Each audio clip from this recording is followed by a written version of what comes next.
Hello guys, welcome to the channel. Thanks for watching. You're riding with Moto Michael.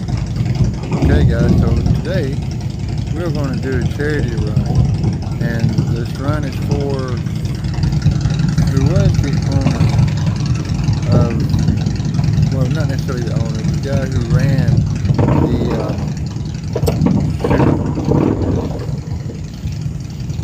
the American Legion, Post 75 in Portland, Tennessee. And the ride, we are going to take this ride to Franklin, Kentucky, to VFW. By car, it's only a 10-minute ride. But this route that we're going is about a 55-minute route. So what I'm thinking that we're going to do is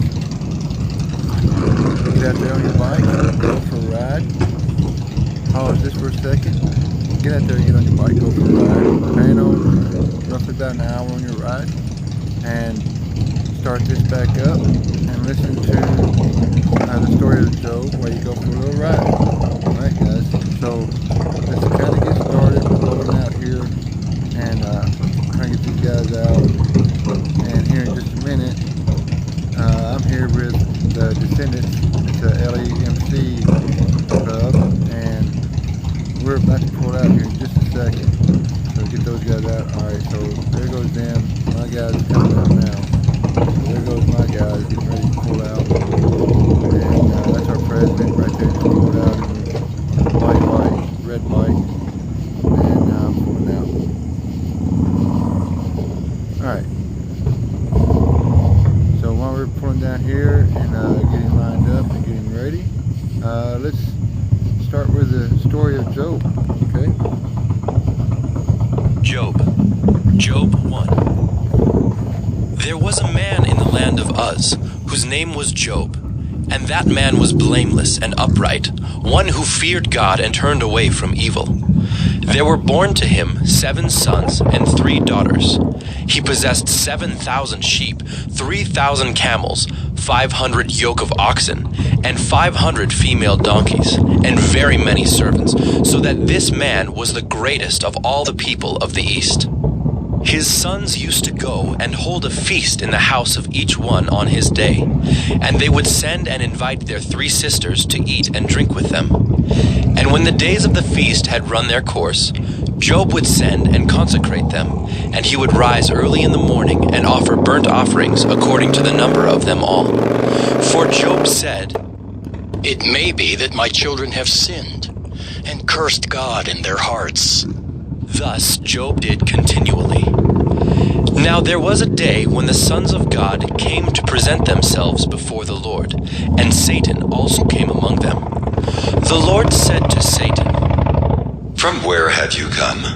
Satan answered the Lord and said, "From gold to and fro on the earth, and from walking up and down on it." And the Lord said to Satan, "Have you considered my servant Job, that there is none like him on the earth? A blameless and upright man, who fears God and turns away from evil." Then Satan answered the Lord and said, Does Job fear God for no reason? Have you not put a hedge around him and his house and all that he has on every side? You have blessed the work of his hands, and his possessions have increased in the land. Now stretch out your hand and touch all what he has, and he will curse you to your face." And the Lord said to Satan, "Behold, all that he has is in your hand. Only against him do not stretch out your hand." So Satan went out from the presence of the Lord. Now there was a day when his sons and daughters were eating and drinking wine in their oldest brother's house. And there came a messenger to Job and said, The oxen were plowing, and the donkeys feeding beside them, and the Sabaeans fell upon them, and took them and struck down the servants with the edge of the sword, and I alone have escaped to tell you. While he was yet speaking, there came another and said, The fire of God fell from heaven and burned up the sheep and the servants and consumed them, and I alone have escaped to tell you. While he was yet speaking, there came another and said, The Chaldeans formed 3 groups and made a raid on the camels and took them and struck down the servants with the edge of the sword, and I alone have escaped to tell you. While he was yet speaking, there came another and said, Your sons and daughters were eating and drinking wine in their oldest brother's house, and behold, a great wind came across the wilderness and struck the 4 corners of the house, and it fell upon the young people, and they are dead. And I alone have escaped to tell you. Then Job arose and tore his robe and shaved his head and fell on the ground and worshipped. And he said, Naked I came from my mother's womb, and naked shall I return. The Lord gave, and the Lord has taken away. Blessed be the name of the Lord. In all this, Job did not sin or charge God with wrong. Job 2. Again, there was a day when the sons of God came to present themselves before the Lord, and Satan also came among them to present himself before the Lord. And the Lord said to Satan, From where have you come? Satan answered the Lord and said, From going to and fro on the earth, and from looking up and down on it. And the Lord said to Satan, Have you considered my servant Job, that there is none like him on the earth, a blameless and upright man, who fears God and turns away from evil? He still holds fast his integrity, although you incited me against him to destroy him without reason. Then Satan answered the Lord and said, Skin for skin. All that a man has, he will give for his life. Stretch out your hand and touch his bone and his flesh, and he will curse you to your face. And the Lord said to Satan, Behold, he is in your hand. Only spare his life.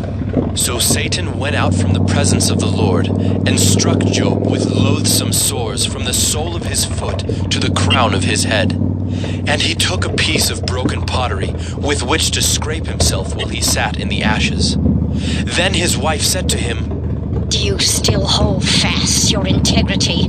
Curse God and die. But he said to her, You speak as one of the foolish women would speak. Shall we receive good from God, and shall we not receive evil? In all this, Job did not sin with his lips. Now when Job's 3 friends heard of all this evil that had come upon him, they came each from his own place, Eliphaz the Temanite, Bildad the Shuhite, and Zophar the Naamathite. They made an appointment together to come to show him sympathy and comfort him. And when they saw him from a distance, they did not recognize him.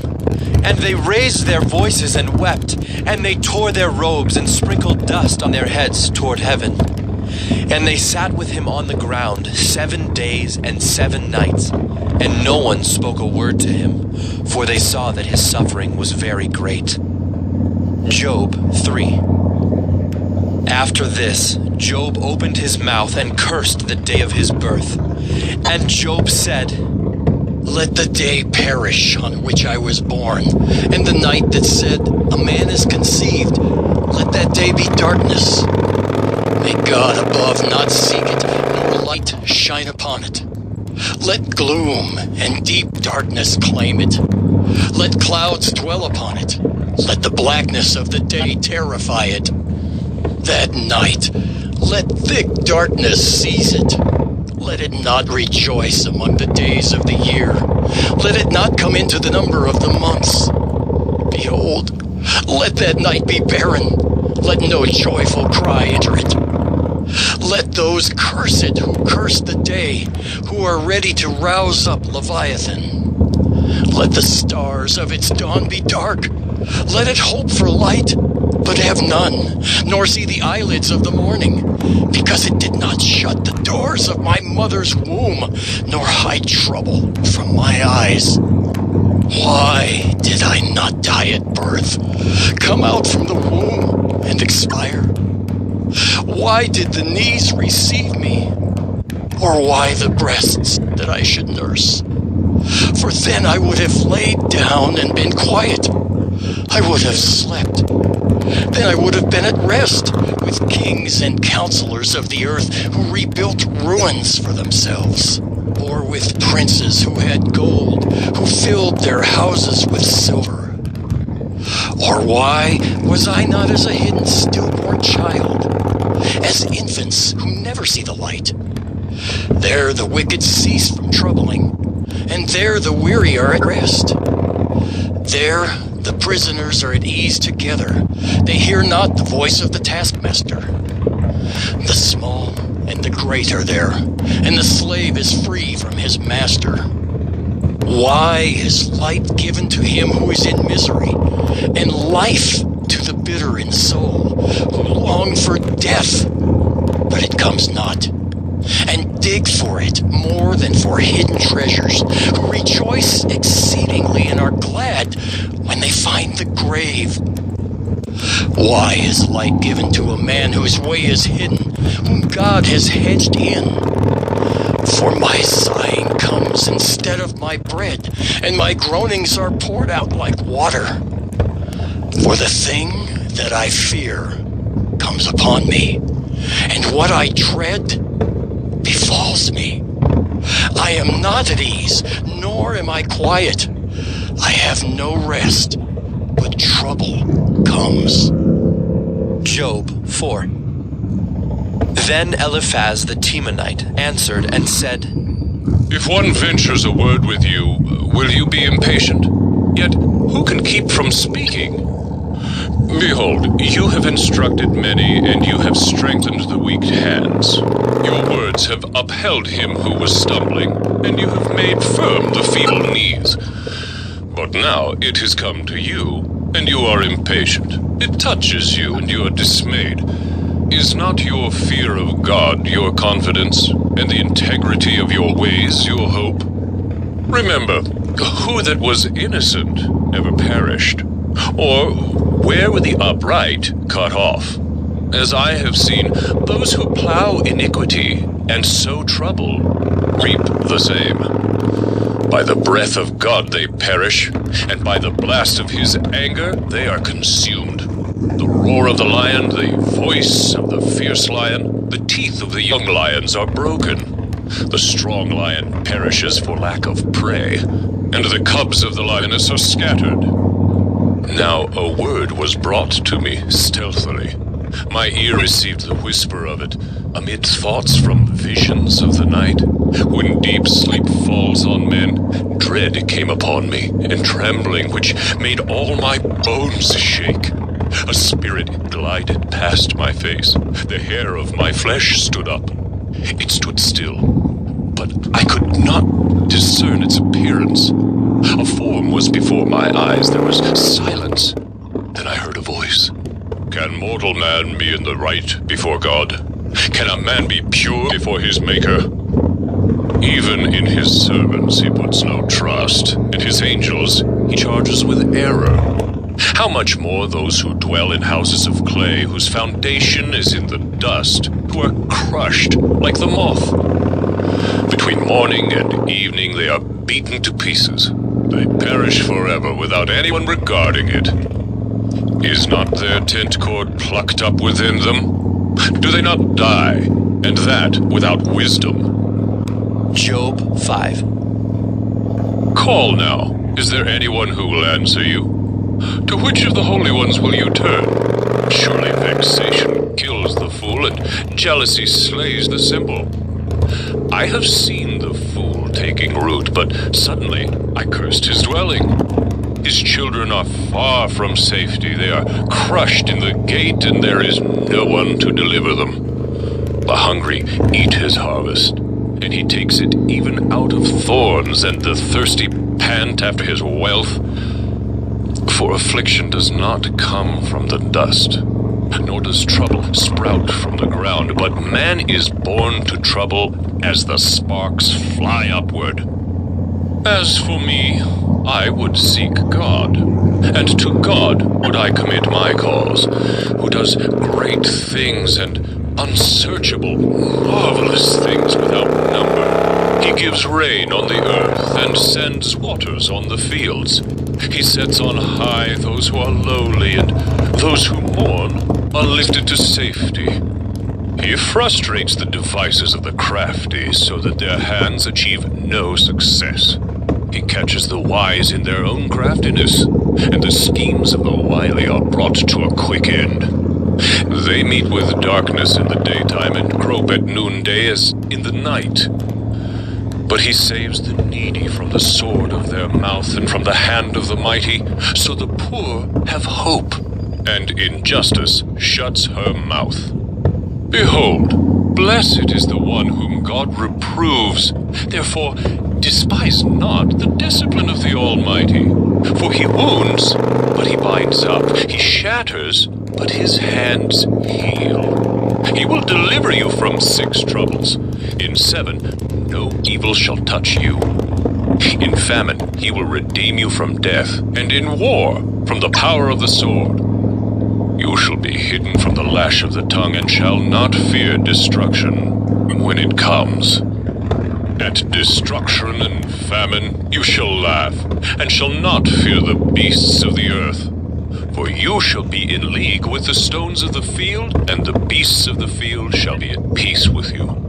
You shall know that your tent is at peace, and you shall inspect your fold and miss nothing. You shall know also that your offspring shall be many, and your descendants as the grass of the earth. You shall come to your grave in ripe old age, like a sheaf gathered up in its season. Behold, this we have searched out. It is true. Hear, and know it for your good. Job 6. Then Job answered and said, Oh, that my vexation were weighed, and all my calamity laid in the balances. For then it would be heavier than the sand of the sea. Therefore my words have been rash, for the arrows of the Almighty are in me. My spirit drinks their poison. The terrors of God are arrayed against me. Does the wild donkey bray when he has grass, or the ox low over his fodder? Can that which is tasteless be eaten without salt, or is there any taste in the juice of the mallow? My appetite refuses to touch them. They are as food that is loathsome to me. Oh, that I might have my request, and that God would fulfill my hope, that it would please God to crush me, that he would let loose his hand and cut me off. This would be my comfort.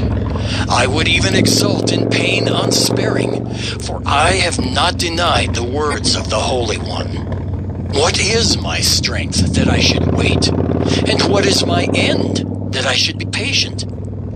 Is my strength the strength of stones, or is my flesh bronze? Have I any help in me when resource is driven from me? He who withholds kindness from a friend forsakes the fear of the Almighty. My brothers are treacherous as a torrent bed, as torrential streams that pass away, which are dark with ice, and where the snow hides itself. When they melt, they disappear. When it is hot, they vanish from their place. The caravans turn aside from their course. They go up into the waste and perish. The caravans of Tema look. The travelers of Sheba hope. They are ashamed because they were confident. They come there and are disappointed. For you have now become nothing. You see my calamity and are afraid. Have I said, make me a gift, or from your wealth offer a bribe for me? Or deliver me from the adversary's hand? Or redeem me from the hand of the ruthless? Teach me, and I will be silent. make me understand how I have gone astray. How forceful or upright words, but what does reproof from you reprove? Do you think that you can reprove words when the speech of a despairing man is wind? You would even cast lots over the fatherless and bargain over your friend. But now, be pleased to look at me, for I will not lie to your face. Please turn, let no injustice be done. Turn now, my vindication is at stake. Is there any injustice on my tongue? Cannot my palate discern the cause of calamity? Job 7. Has not man a hard service on earth, and are not his days like the days of a hired hand? Like a slave who longs for the shadow, and like a hired hand who looks for his wages, so I am allotted months of emptiness, and nights of misery are apportioned to me. When I lie down, I say, when shall I arise? But the night is long, and I am full of tossing till the dawn.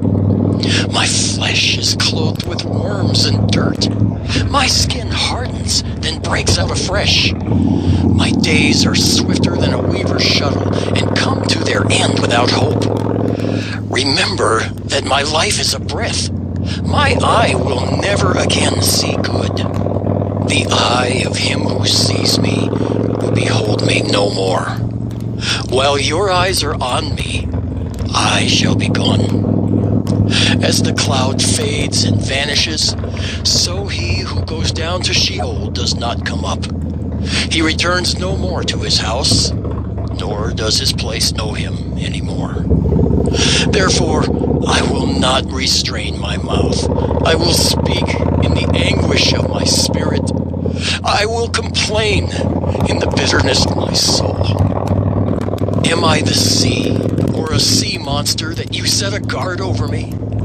When I say, my bed will comfort me, my couch will ease my complaint, then you scare me with dreams and terrify me with visions, so that I would choose strangling and death rather than my bones. I loathe my life.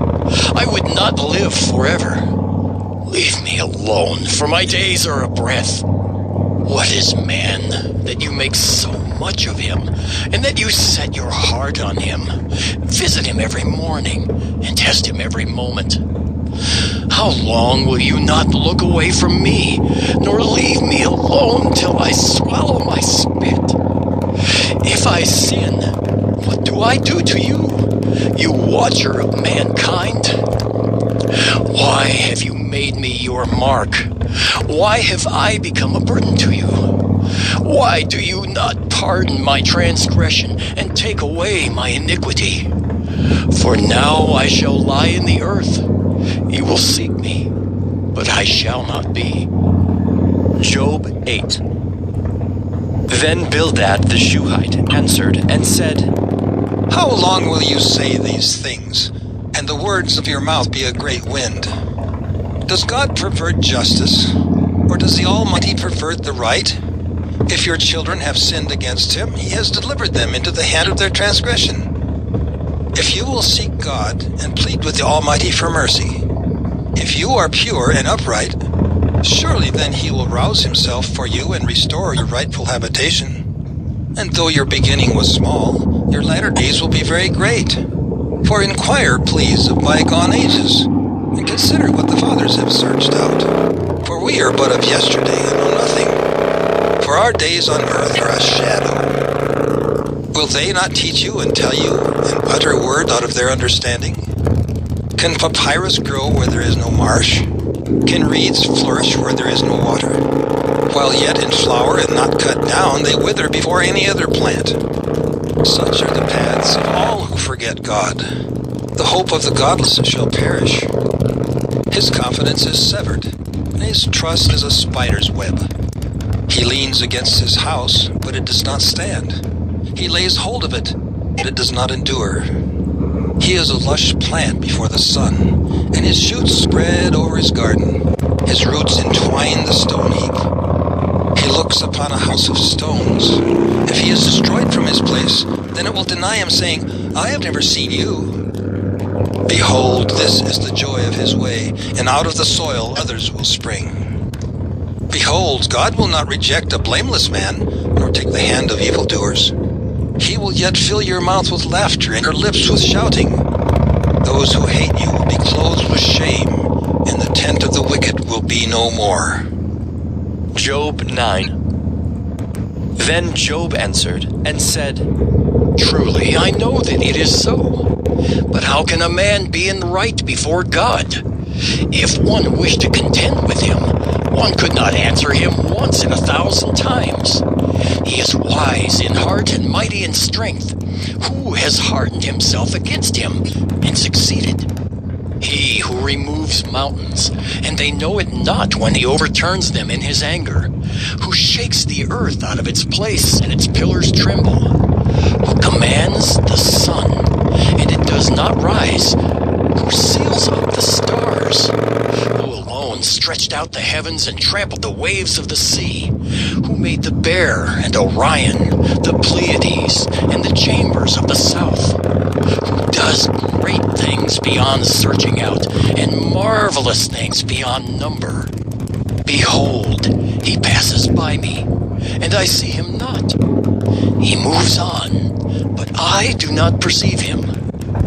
Behold, he snatches away. Who can turn him back? Who will say to him, What are you doing?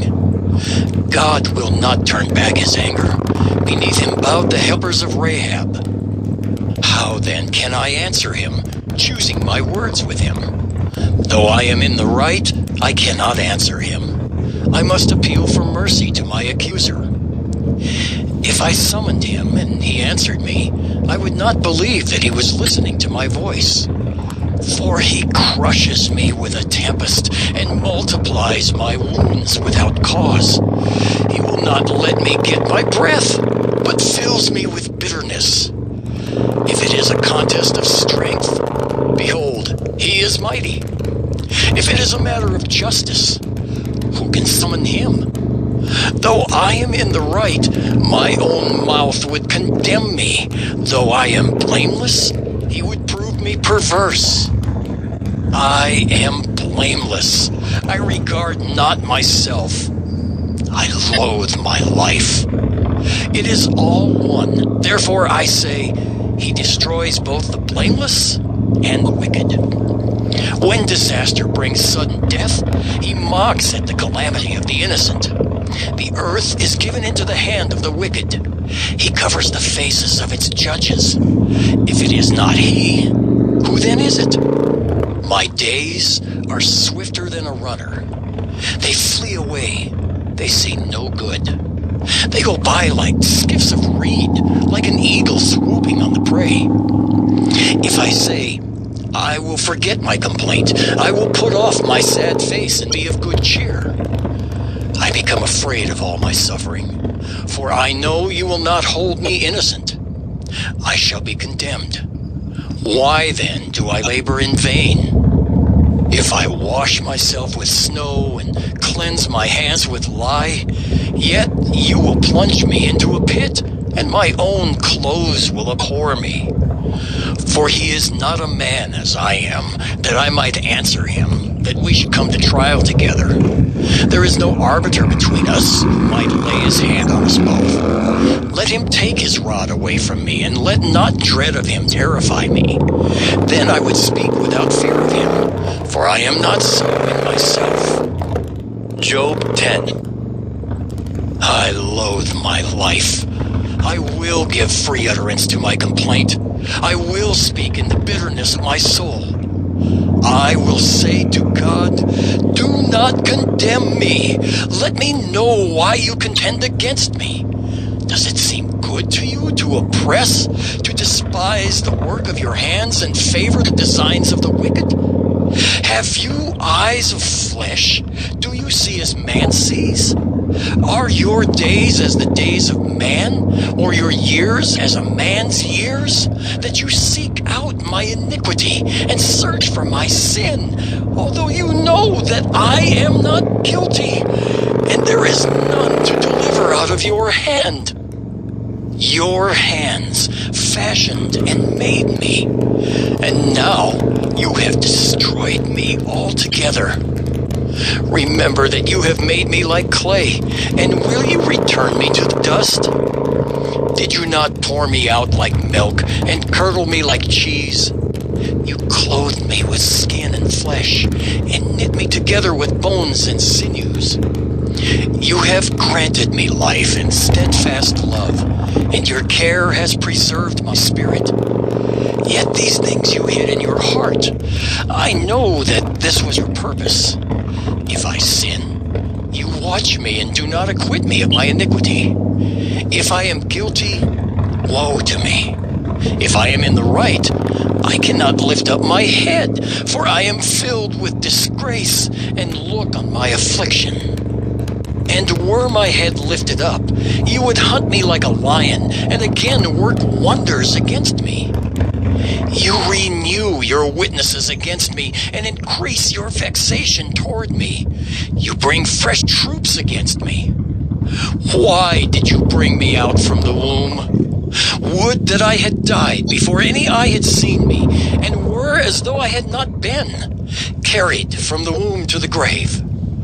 Are not my days few? Then cease, and leave me alone, that I may find a little cheer. Before I go, and I shall not return, to the land of darkness and deep shadow, the land of gloom like thick darkness, like deep shadow without any order, where light is as thick darkness. Job 11.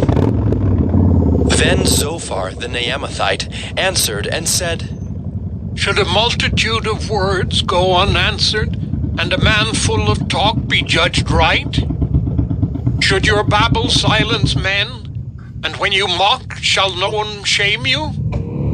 For you say, My doctrine is pure, and I am clean in God's eyes. But oh, that God would speak and open his lips to you, and that he would tell you the secrets of wisdom. For he is manifold in understanding. Know then that God exacts of you less than your guilt deserves. Can you find out the deep things of God? Can you find out the limit of the Almighty? It is higher than heaven. What can you do? Deeper than Sheol. What can you know? Its measure is longer than the earth and broader than the sea. If he passes through and imprisons and summons the court, who can turn him back? For he knows worthless men. When he sees iniquity, will he not consider it? But a stupid man will get understanding when a wild donkey's colt is born a man. If you prepare your heart, you will stretch out your hands toward him. If iniquity is in your hand, put it far away, and let not injustice dwell in your tents. Surely then you will lift up your face without blemish. You will be secure and will not fear. You will forget your misery. You will remember it as waters that have passed away, and your life will be brighter than the noonday. Its darkness will be like the morning, and you will feel secure because there is hope. You will look around and take your rest in security. You will lie down and none will make you afraid. Many will court your favor, but the eyes of the wicked will fail. All way of escape will be lost to them, and their hope is to breathe their last. Job 12. Then Job answered and said, No doubt you are the people, and wisdom will die with you. But I have understanding as well as you. I am not inferior to you. Who does not know such things as these? I am a laughingstock to my friends. I, who called to God and he answered me, a just and blameless man, am a laughingstock. In the thought of one who is at ease, there is contempt for misfortune. It is ready for those whose feet slip. The tents of robbers are at peace, and those who provoke God are secure, who bring their God in their hand. But Ask the beasts, and they will teach you. The birds of the heavens, and they will tell you. Or the bushes of the earth, and they will teach you. And the fish of the sea will declare to you. Who among all these does not know that the hand of the Lord has done this? In his hand is the life of every living thing, and the breath of all mankind. Does not the ear test words as the palate tastes food? Wisdom is with the aged, and understanding in length of days. With God are wisdom and might. He has counsel and understanding. If he tears down, none can rebuild. If he shuts a man in, none can open. If he withholds the waters, they dry up. If he sends them out, they overwhelm the land. With him are strength and sound wisdom. The deceived and the deceiver are his. He leads counselors away stripped, and judges he makes fools. He looses the bonds of kings and binds a waistcloth on their hips. He leads priests away stripped and overthrows the mighty. He deprives of speech those who are trusted, and takes away the discernment of the elders. He pours contempt on princes, and loosens the belt of the strong. He uncovers the deeps out of darkness, and brings deep darkness to light. He makes nations great, and he destroys them. He enlarges nations and leads them away. He takes away understanding from the chiefs of the people of the earth, and makes them wander in a pathless waste. They grope in the dark without light, and he makes them stagger like a drunken man. Job 13. Behold, my eye has seen all this, my ear has heard and understood it. What you know, I also know. I am not inferior to you. But I would speak to the Almighty, and I desire to argue my case with God. As for you, you whitewash with lies. Worthless physicians are you all. Oh, that you would keep silent, and it would be your wisdom. Hear now my argument, and listen to the pleadings of my lips. Will you speak falsely for God and speak deceitfully for him? Will you show partiality toward him? Will you plead the case for God? Will it be well with you when he searches you out? Or can you deceive him, as one deceives a man? He will surely rebuke you if in secret you show partiality. Will not his majesty terrify you, and the dread of him fall upon you? Your maxims are proverbs of ashes. Your defenses are defenses of clay. Let me have silence, and I will speak, and let come on me what may. Why should I take my flesh in my teeth, and put my life in my hand? Though he slay me, I will hope in him, yet I will argue my ways to his face. This will be my salvation, that the godless shall not come before him. Keep listening to my words, and let my declaration be in your ears. Behold, I have prepared my case. I know that I shall be in the right. Who is there who will contend with me? For then I would be silent and die. Only grant me two things, then I will not hide myself from your face. Withdraw your hand far from me, and let not dread of you terrify me. Then call, and I will answer, or let me speak, and you reply to me. How many are my iniquities and my sins? Make me know my transgression and my sin. Why do you hide your face and count me as your enemy? Will you frighten a driven leaf and pursue dry chaff? For you write bitter things against me and make me inherit the iniquities of my youth. You put my feet in the stocks and watch all my paths. You set a limit for the soles of my feet. Man wastes away like a rotten thing, like a garment that is moth-eaten. Job 14. Man who is born of a woman is few of days and full of trouble. He comes out like a flower and withers. He flees like a shadow and continues not. And do you open your eyes on such a one and bring me into judgment with you? Who can bring a clean thing out of an unclean? There is not one. Since his days are determined, and the number of his months is with you, and you have appointed his limits that he cannot pass, look away from him and leave him alone, that he may enjoy like a hired hand his day. For there is hope for a tree if it be cut down, that it will sprout again, and that its shoots will not cease. Though its root grow old in the earth and its stump die in the soil, yet at the scent of water it will bud and put out branches like a young plant. But a man dies and is laid low. Man breathes his last, and where is he? As waters fail from a lake, and a river wastes away and dries up, so a man lies down and rises not again. Till the heavens are no more, he will not awake or be roused out of his sleep. Oh, that you would hide me in Sheol, that you would conceal me until your wrath be past, that you would appoint me a set time and remember me. If a man dies, shall he live again? All the days of my service I would wait till my renewal should come. You would call, and I would answer you.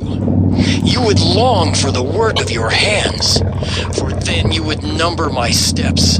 You would not keep watch over my sin.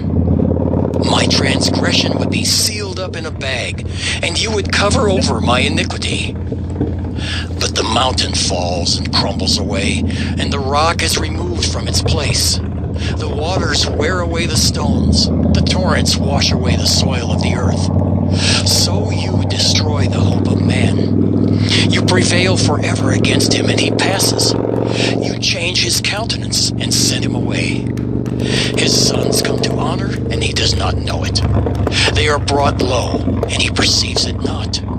He feels only the pain of his own body, and he mourns only for himself.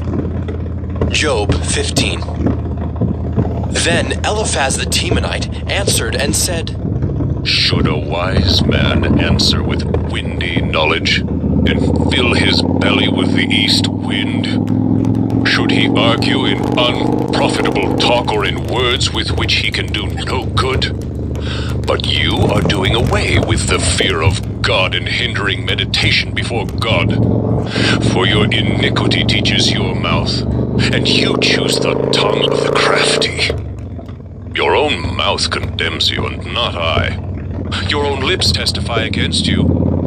Are you the first man who was born? Or were you brought forth before the hills? Have you listened in the counsel of God? And do you limit wisdom to yourself? What do you know that we do not know? What do you understand that is not clear to us? Both the gray-haired and the aged are among us, older than your father. Are the comforts of God too small for you, or the word that deals gently with you? Why does your heart carry you away, and why do your eyes flash, that you turn your spirit against God and bring such words out of your mouth? What is man that he can be pure, or he who is born of a woman that he can be righteous? Behold, God puts no trust in his holy ones, and the heavens are not pure in his sight. How much less one who is abominable and corrupt, a man who drinks injustice like water. I will show you. Hear me, and what I have seen I will declare. What wise men have told without hiding it from their fathers, to whom alone the land was given, and no stranger passed among them? The wicked man writhes in pain all his days through all the years that are laid up for the ruthless. Dreadful sounds are in his ears. In prosperity the destroyer will come upon him. He does not believe that he will return out of darkness, and he is marked for the sword. He wanders abroad for bread, saying, Where is it? He knows that a day of darkness is ready at his hand. Distress and anguish terrify him. They prevail against him like a king ready for battle. Because he has stretched out his hand against God and defies the Almighty, running stubbornly against him with a thickly bossed shield, Because he has covered his face with his fat, and gathered fat upon his waist, and has lived in desolate cities, in houses that none should inhabit, which were ready to become heaps of ruins, he will not be rich, and his wealth will not endure, nor will his possessions spread over the earth. He will not depart from darkness. The flame will dry up his shoots, and by the breath of his mouth he will depart. Let him not trust in emptiness, deceiving himself. For emptiness will be his payment. It will be paid in full before his time, and his branch will not be green. He will shake off his unripe grape like the vine, and cast off his blossom like the olive tree. For the company of the godless is barren, and fire consumes the tents of bribery. They conceive trouble and give birth to evil, and their womb prepares deceit. Job 16. Then Job answered and said, I have heard many such things. Miserable comforters are you all. Shall windy words have an end? Or what provokes you that you answer? I also could speak as you do if you were in my place.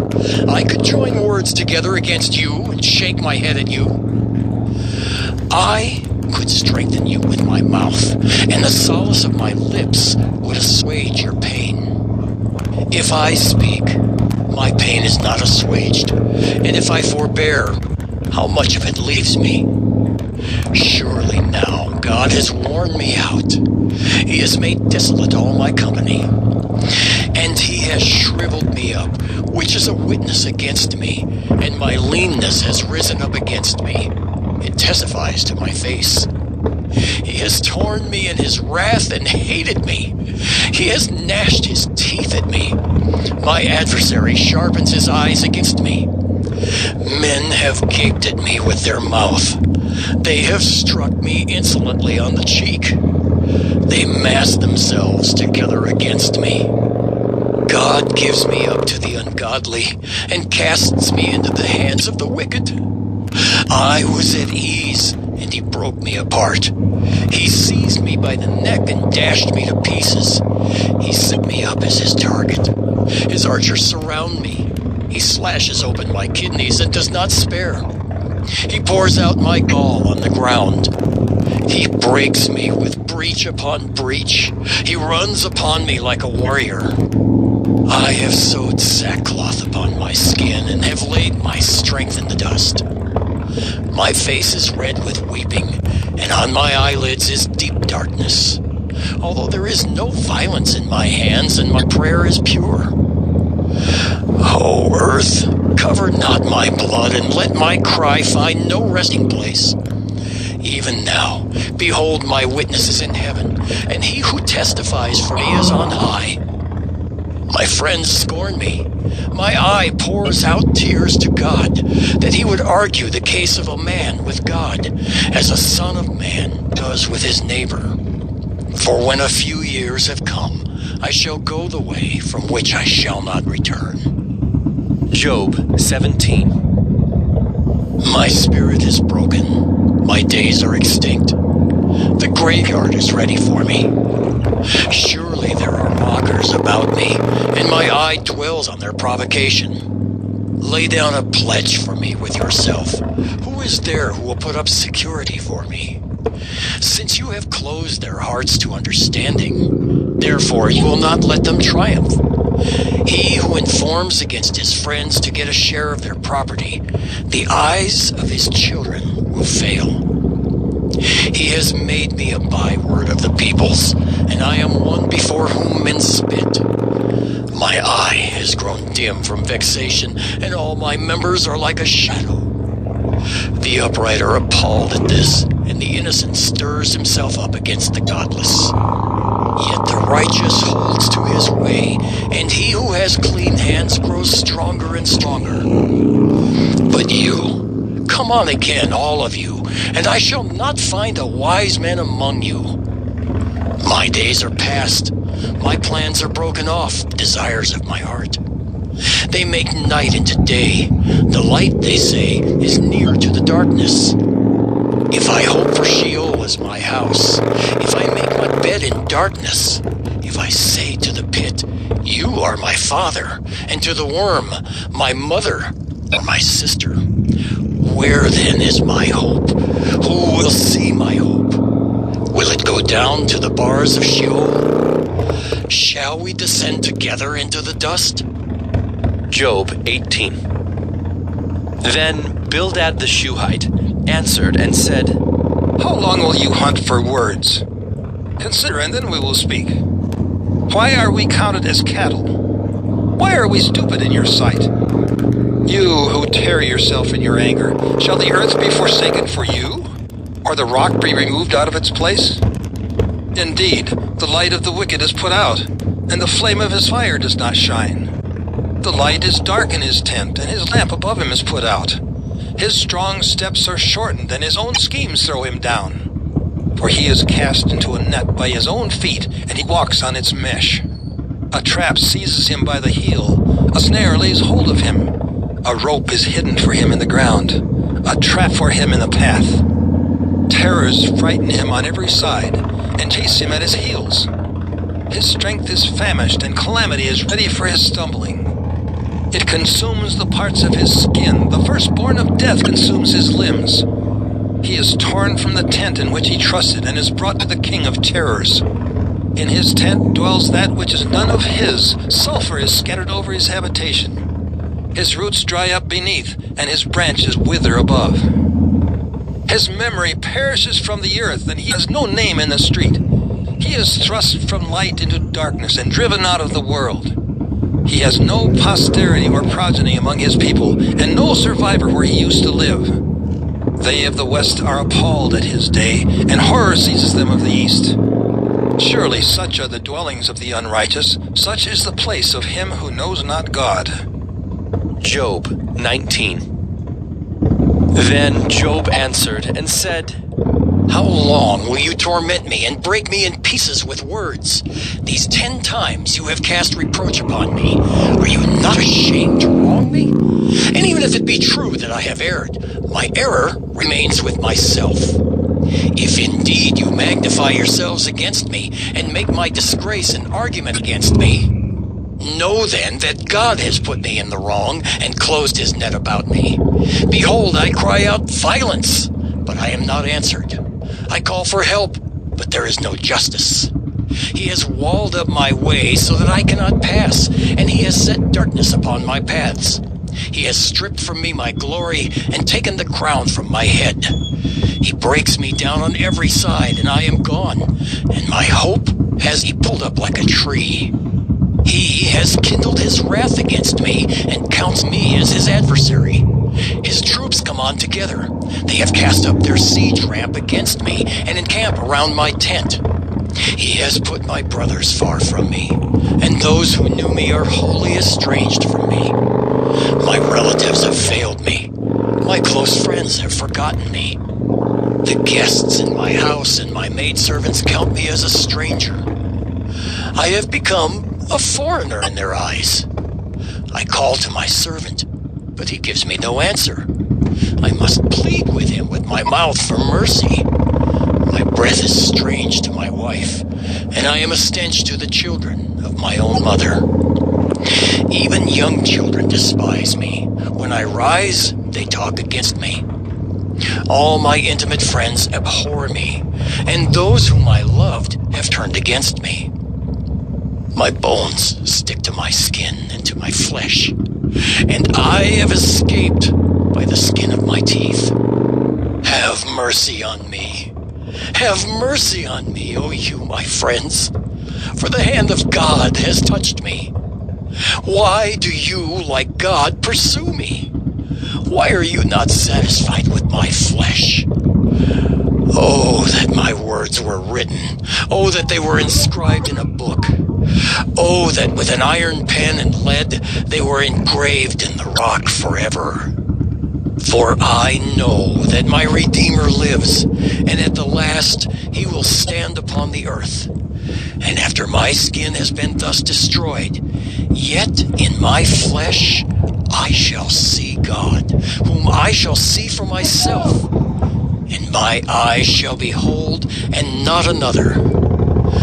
My heart faints within me. If you say, how we will pursue him, and the root of the matter is found in him, be afraid of the sword, for wrath brings the punishment of the sword, that you may know there is a judgment.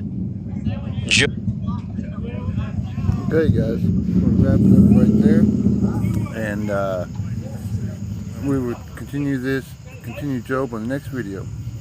Alright, guys, Father's blessings, peace out. I will see y'all soon. Bye.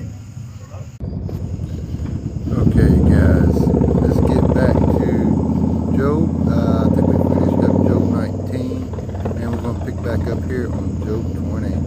And we're going to finish this out. It should take another 15, maybe 20 minutes, if that. Alright, let's get to it. 20. Then Zophar the Naamathite answered and said, Therefore my thoughts answer me, because of my haste within me. I hear censure that insults me, and out of my understanding a spirit answers me. Do you not know this from of old, since man was placed on earth, that the exulting of the wicked is short, and the joy of the godless but for a moment? Though his height mount up to the heavens, and his head reach to the clouds, he will perish forever like his own dung. Those who have seen him will say, Where is he? He will fly away like a dream and not be found. He will be chased away like a vision of the night. The eye that saw him will see him no more, nor will his place any more behold him. His children will seek the favor of the poor, and his hands will give back his wealth. His bones are full of his youthful vigor, but it will lie down with him in the dust. Though evil is sweet in his mouth, though he hides it under his tongue, though he is loath to let it go and holds it in his mouth, yet his food is turned in his stomach. It is the venom of cobras within him. He swallows down riches and vomits them up again. God casts them out of his belly. He would suck the poison of cobras. The tongue of a viper will kill him. He will not look upon the rivers, the streams flowing with honey and curds. He will give back the fruit of his toil, and will not swallow it down. From the profit of his trading he will get no enjoyment, for he has crushed and abandoned the poor. He has seized a house that he did not build. Because he knew no contentment in his belly, he will not let anything in which he delights escape him. There was nothing left after he had eaten. Therefore his prosperity will not endure. In the fullness of his sufficiency, he will be in distress. The hand of everyone in misery will come against him. To fill his belly to the full, God will send his burning anger against him and rain it upon him into his body. He will flee from an iron weapon. A bronze arrow will strike him through. It is drawn forth, comes out of his body. The glittering point comes out of his gallbladder. Terrors come upon him. Utter darkness is laid up for his treasures. A fire not fanned will devour him. What is left in his tent will be consumed. The heavens will reveal his iniquity, and the earth will rise up against him. The possessions of his house will be carried away, dragged off in the day of God's wrath. This is the wicked man's portion from God, the heritage decreed for him by God. Job 21. Then Job answered and said, Keep listening to my words, and let this be your comfort. Bear with me, and I will speak, and after I have spoken, log on. As for me, is my complaint against man? Why should I not be impatient? Look at me and be appalled, and lay your hand over your mouth. When I remember, I am dismayed, and shuddering seizes my flesh. Why do the wicked live, reach old age, and grow mighty in power? Their offspring are established in their presence, and their descendants before their eyes. Their houses are safe from fear, and no rod of God is upon them. Their bull breeds without fail. Their cow calves and does not miscarry. They send out their little boys like a flock, and their children dance. They sing to the tambourine and the lyre, and rejoice to the sound of the pipe. They spend their days in prosperity, and in peace they go down to Sheol. They say to God, "Depart from us. We do not desire the knowledge of your ways." What is the Almighty that we should serve him? And what profit do we get if we pray to him? Behold, is not their prosperity in their hand? The counsel of the wicked is far from me. How often is it that the lamp of the wicked is put out, that their calamity comes upon them, that God distributes pains in his anger, that they are like straw before the wind, and like chaff that the storm carries away? You say, God stores up their iniquity for their children. Let him pay it out to them, that they may know it. Let their own eyes see their destruction, and let them drink of the wrath of the Almighty. For what do they care for their houses after them, when the number of their months is cut off? Will any teach God knowledge, seeing that he judges those who are on high? One dies in his full vigor, being wholly at ease and secure, his pails full of milk and the marrow of his bones moist.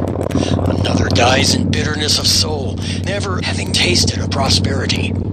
They lie down alike in the dust, and the worms cover them. Behold, I know your thoughts and your schemes to wrong me. For you say, where is the house of the prince? Where is the tent in which the wicked lived? Have you not asked those who travel the roads, and do you not accept their testimony that the evil man is spared in the day of calamity, that he is rescued in the day of wrath? Who declares his way to his face, and who repays him for what he has done? When he is carried to the grave, watch is kept over his tomb. The clods of the valley are sweet to him. All mankind follows after him, and those who go before him are innumerable. How then will you comfort me with empty nothings? There is nothing left of your answers but falsehood. Job 22. Then Eliphaz the Temanite answered and said, Can a man be profitable to God? Surely he who is wise is profitable to himself. Is it any pleasure to the Almighty if you are in the right? Or is it gain to him if you make your ways blameless? Is it for your fear of him that he reproves you and enters into judgment with you? Is not your evil abundant? There is no end to your iniquities. For you have exacted pledges of your brothers for nothing, and stripped the naked of their clothing. You have given no water to the weary to drink, and you have withheld bread from the hungry. The man with power possessed the land, and the favored man lived in it. You have sent widows away empty, and the arms of the fatherless were crushed. Therefore, snares are all around you, and sudden terror overwhelms you, or darkness so that you cannot see, and a flood of water covers you. Is not God high in the heavens? See the highest stars, how lofty they are? But you say, what does God know? Can he judge through the deep darkness? Thick clouds veil him so that he does not see, and he walks on the vault of heaven. Will you keep to the old way that wicked men have trod? They were snatched away before their time. Their foundation was washed away. They said to God, Depart from us, and what can the Almighty do to us? Yet he filled their houses with good things, but the counsel of the wicked is far from me. The righteous see it and are glad. The innocent one mocks at them, saying, "Surely our adversaries are cut off, and what they left, the fire has consumed." Agree with God and be at peace. Thereby good will come to you. Receive instruction from his mouth and lay up his words in your heart. If you return to the Almighty, you will be built up. If you remove injustice far from your tents, if you lay gold in the dust, and gold of Ophir among the stones of the torrent bed, then the Almighty will be your gold and your precious silver. For then you will delight yourself in the Almighty and lift up your face to God. You will make your prayer to him and he will hear you, and he will pay your vows. You will decide on a matter and it will be established for you. And light will shine on your ways, for when they are humbled, you say, "It is because of pride." But he saves the lowly. He delivers even the one who is not innocent, who will be delivered through the cleanness of your hands. Job 23. Then Job answered and said, Today also my complaint is bitter. My hand is heavy on account of my groaning. Oh, that I knew where I might find him, that I might come even to his seat. I would lay my case before him and fill my mouth with arguments. I would know what he would answer me and understand what he would say to me. Would he contend with me in the greatness of his power? No, he would pay attention to me. There, an upright man could argue with him, and I would be acquitted forever by my judge. Behold, I go forward, but he is not there, and backward, but I do not perceive him. On the left hand, when he is working, I do not behold him. He turns to the right hand, but I do not see him. But he knows the way that I take. When he has tried me, I shall come out as gold. My foot has held fast to his steps. I have kept his way, and have not turned aside. I have not departed from the commandment of his lips. I have treasured the words of his mouth more than my portion of food. But he is unchangeable, and who can turn him back? What he desires, that he does. For he will complete what he appoints for me, and many such things are in his mind. Therefore, I am terrified at his presence. When I consider, I am in dread of him. God has made my heart faint. The Almighty has terrified me. Yet I am not silenced because of the darkness, nor because thick darkness covers my face. Job 24. Why are not times of judgment kept by the Almighty? And why do those who know him never see his days? Some move landmarks. They seize flocks and pasture them. They drive away the donkey of the fatherless. They take the widow's ox for a pledge. They thrust the poor off the road. The poor of the earth all hide themselves. Behold, like wild donkeys in the desert, the poor go out to their toil, seeking game. The wasteland yields food for their children. They gather their fodder in the field, and they glean the vineyard of the wicked man. They lie all night naked, without clothing, and have no covering in the cold. They are wet with the rain of the mountains, and cling to the rock for lack of shelter. There are those who snatch the fatherless child from the breast, and they take a pledge against the poor. They go about naked without clothing. Hungry, they carry the sheaves. Among the olive rows of the wicked, they make oil. They tread the wine presses, but suffer thirst. From out of the city the dying groan, and the soul of the wounded cries for help. Yet God charges no one with wrong.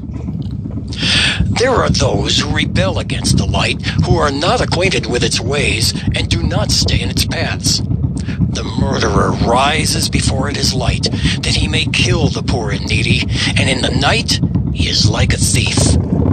The eye of the adulterer also waits for the twilight, saying, "No eye will see me," and he veils his face. In the dark they dig through houses. By day they shut themselves up. They do not know the light. For deep darkness is morning to all of them, for they are friends with the terrors of deep darkness. You say, swift are they on the face of the waters, their portion is cursed in the land. No treader turns toward their vineyards. Drought and heat snatch away the snow waters. So does Sheol those who have sinned. The womb forgets them, the worm finds them sweet. They are no longer remembered, so wickedness is broken like a tree. They wrong the barren, childless woman and do no good to the widow. Yet, God prolongs the life of the mighty by his power. They rise up when they despair of life. He gives them security, and they are supported, and his eyes are upon their ways. They are exalted a little while, and then are gone. They are brought low and gathered up like all others. They are cut off like the heads of grain. If it is not so, who will prove me a liar and show that there is nothing in what I say? Job 25. Then Bildad the Shuhite answered and said, Dominion and fear are with God. He makes peace in his high heaven. Is there any number to his armies? Upon whom does his light not arise? How then can man be in the right before God? How can he who was born of woman be pure? Behold, even the moon is not bright, and the stars are not pure in his eyes. How much less man who is a maggot, and the son of man who is a worm? Job 26. Then Job answered and said, How you have helped him who has no power. How you have saved the arm that has no strength. How you have counseled him who has no wisdom, and plentifully declared sound knowledge. With whose help have you uttered words, and whose breath has come out from you? The dead tremble under the waters and their inhabitants. Sheol is naked before God, and Abaddon has no covering. He stretches out the north over the void, and hangs the earth on nothing. He binds up the waters in his thick clouds, and the cloud is not split open under them. He covers the face of the full moon, and spreads over it his cloud. He has inscribed a circle on the face of the waters at the boundary between light and darkness. The pillars of heaven tremble and are astounded at his rebuke.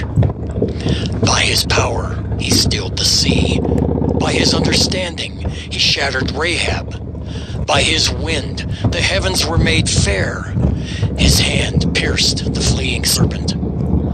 Behold, these are but the outskirts of his ways, and how small a whisper do we hear of him. But the thunder of his power, who can understand?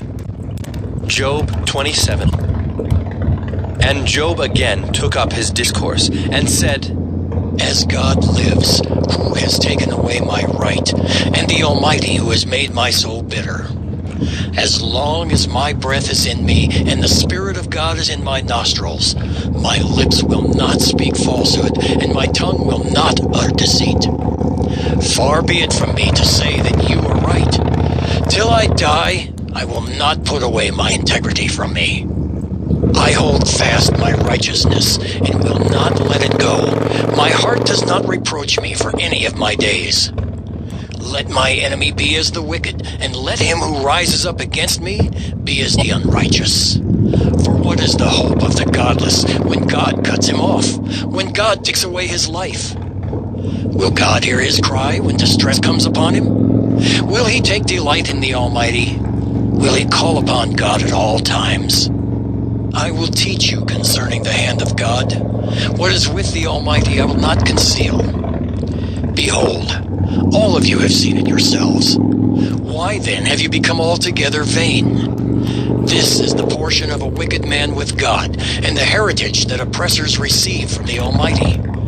If his children are multiplied, it is for the sword, and his descendants have not enough bread. Those who survive him the pestilence buries, and his widows do not weep. Though he heap up silver like dust, and pile up clothing like clay, he may pile it up, but the righteous will wear it, and the innocent will divide the silver. He builds his house like a moth's, like a booth that a watchman makes. He goes to bed rich, but will do so no more. He opens his eyes, and his wealth is gone. Terrors overtake him like a flood. In the night, a whirlwind carries him off. The east wind lifts him up and he is gone. It sweeps him out of his place. It hurls at him without pity. He flees from its power in headlong flight. It claps its hands at him and hisses at him from its place.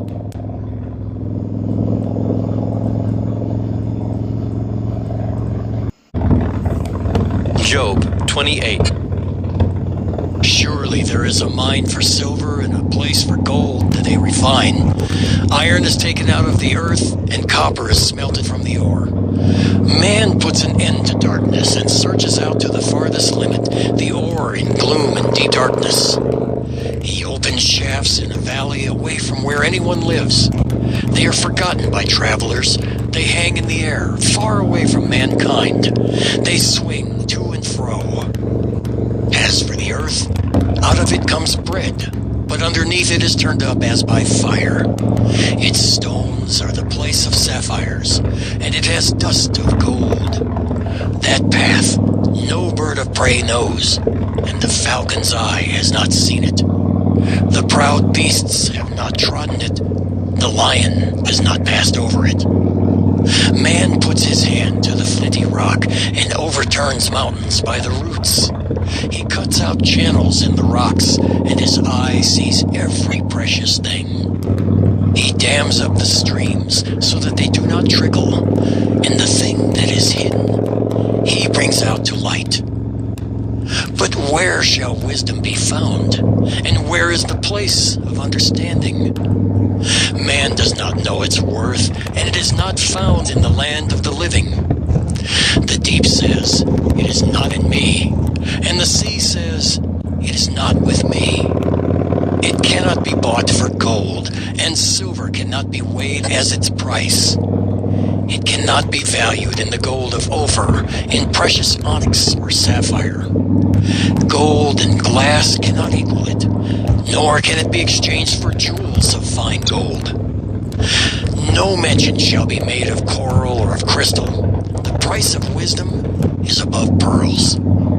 The topaz of Ethiopia cannot equal it, nor can it be valued in pure gold. From where then does wisdom come? And where is the place of understanding? It is hidden from the eyes of all living and concealed from the birds of the air.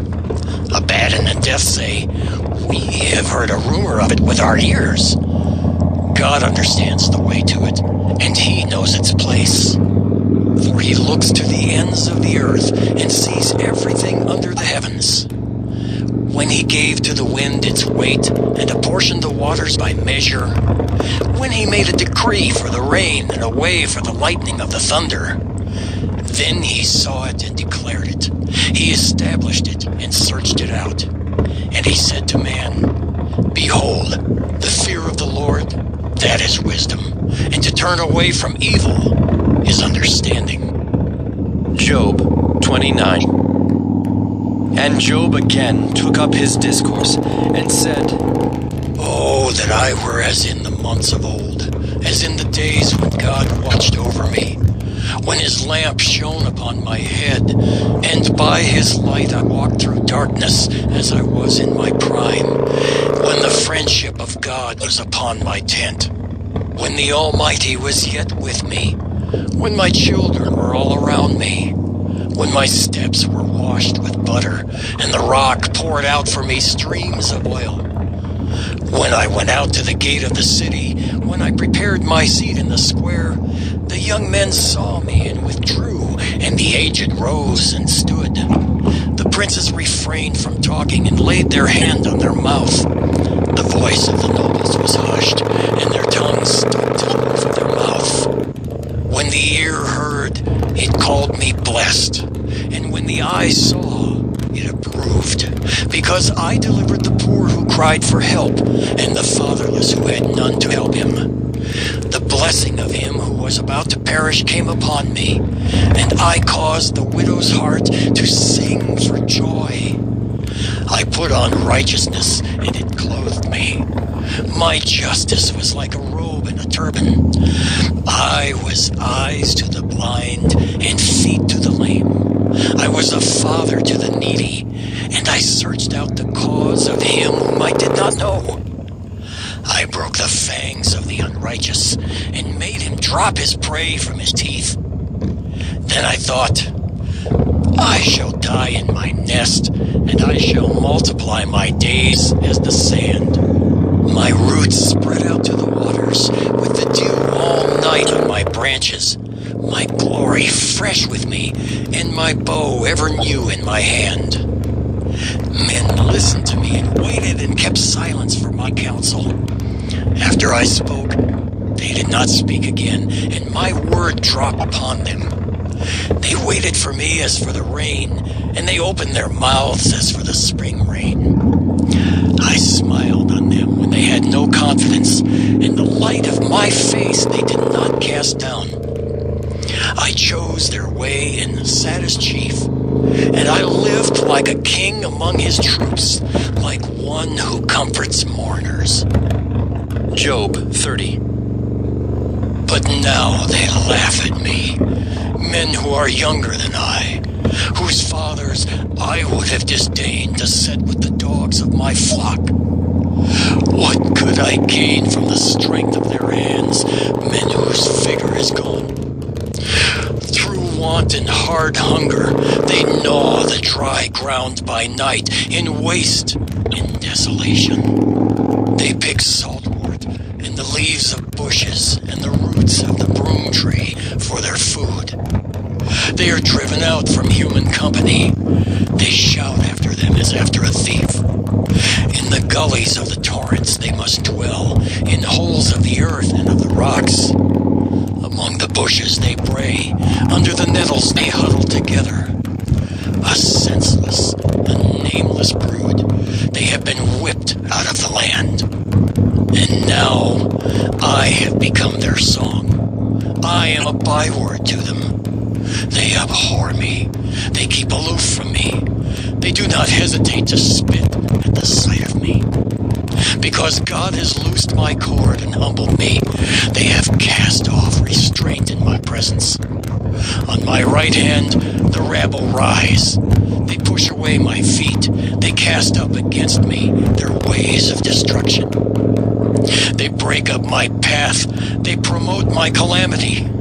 They need no one to help them. As through a wide breach they come, amid the crash they roll on. Terrors are turned upon me. My honor is pursued as by the wind, and my prosperity has passed away like a cloud. And now my soul is poured out within me. Days of affliction have taken hold of me. The night racks my bones, and the pain that gnaws me takes no rest. With great force, my garment is disfigured. It binds me about like the collar of my tunic. God has cast me into the mire, and I have become like dust and ashes. I cry to you for help, and you do not answer me. I stand, and you only look at me. You have turned cruel to me. With the might of your hand you persecute me. You lift me up on the wind. You make me ride on it, and you toss me about in the roar of the storm. For I know that you will bring me to death, and to the house appointed for all living. Yet does not one in a heap of ruins stretch out his hand, and in his disaster cry for help? Did not I weep for him whose day was hard? Was not my soul grieved for the needy? But when I hoped for good, evil came, and when I waited for light, darkness came. My inward parts are in turmoil and never still. Days of affliction come to meet me. I go about darkened, but not by the sun. I stand up in the assembly and cry for help. I am a brother of jackals and a companion of ostriches. My skin turns black and falls from me, and my bones burn with heat. My lyre is turned to mourning, and my pipe to the voice of the those who weep. Job 31. I have made a covenant with my eyes. How then could I gaze at a virgin? What would be my portion from God above and my heritage from the Almighty on high? Is not calamity for the unrighteous and disaster for the workers of iniquity? Does not he see my ways and number all my steps? If I have walked with falsehood and my foot has hastened to deceit, let me be weighed in a just balance, and let God know my integrity. If my step is turned aside from the way, and my heart has gone after my eyes, and if any spot is stuck to my hands, then let me sow, and another eat, and let what grows from me be rooted out. If my heart has been enticed toward a woman, and I have lain in wait at my neighbor's door, then let my wife grind for another, and let others bow down on her. For that would be a heinous crime. That would be an iniquity to be punished by the judges. For that would be a fire that consumes as far as Abaddon, and it would burn to the root all my increase. If I have rejected the cause of my manservant or my maidservant when they brought a complaint against me, what then shall I do when God rises up? When he makes inquiry, what shall I answer him? Did not he who made me in the womb make him? And did not one fashion us in the womb? If I have withheld anything that the poor desired, or have caused the eyes of the widow to fail, or have eaten my morsel alone, and the fatherless has not eaten of it, for from my youth the fatherless grew up with me as with a father, and from my mother's womb I guided the widow. If I have seen anyone perish for lack of clothing, without covering, if his body has not blessed me, and if he was not warmed with the fleece of my sheep, if I have raised my hand against the fatherless because I saw my help in the gate, then let my shoulder blade fall from my shoulder, and let my arm be broken from its socket. For I was in terror of calamity from God, and I could not have faced his majesty. If I have made gold my trust, or called fine gold my confidence, if I have rejoiced because my wealth was abundant, or because my hand had found much, if I have looked at the sun when it shone, or the moon moving in splendor, and my heart has been secretly enticed, and my mouth has kissed my hand, this also would be an iniquity to be punished by the judges, for I would have been false to God above. If I have rejoiced at the ruin of him who hated me, or exulted when evil overtook him, I have not let my mouth sin by asking for his life with a curse. If the men of my tent have not said, who is there that has not been filled with his meat? The sojourner has not lodged in the street. I have opened my doors to the traveler. If I have concealed my transgressions as others do, by hiding my iniquity in my bosom, because I stood in great fear of the multitude, and the contempt of families terrified me, so that I kept silence, and did not go out of doors. Oh, that I had one to hear me. Here is my signature. Let the Almighty answer me. Oh, that I had the indictment written by my adversary. Surely I would carry it on my shoulder. I would bind it on me as a crown. I would give him an account of all my steps. Like a prince I would approach him. If my land has cried out against me, and its furrows have wept together, if I have eaten its yield without payment, and made its owners breathe their last, let thorns grow instead of wheat, and foul weeds instead of barley. The words of Job are ended. Job 32. So these three